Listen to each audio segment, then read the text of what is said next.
Good evening, everyone. I'm Keishla Adderley, and welcome to the Bahamas Tonight, the National Report. Topping the news tonight, the Attorney General is responding to the appeals court ruling which struck down a Supreme Court decision to return Jean Charles, a man of Haitian descent, to the Bahamas after he was deported.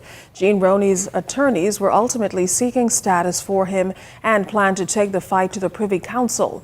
Tonight, Attorney General Bethel is pleased with the outcome of the government's appeal. I think it was a vindication of due process in the courts.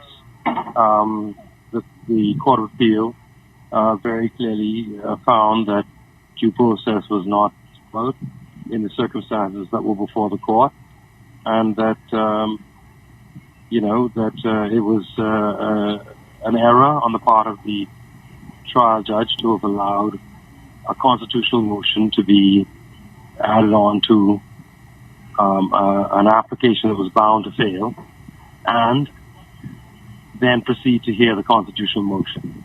And so that is the first clear vindication of due process in the court.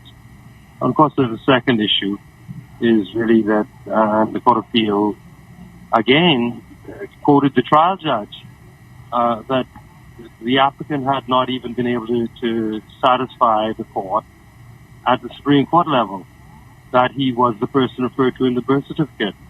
So how can one claim a constitutional right based on a document that one has not shown himself to be entitled to bear, that he's not shown that it is?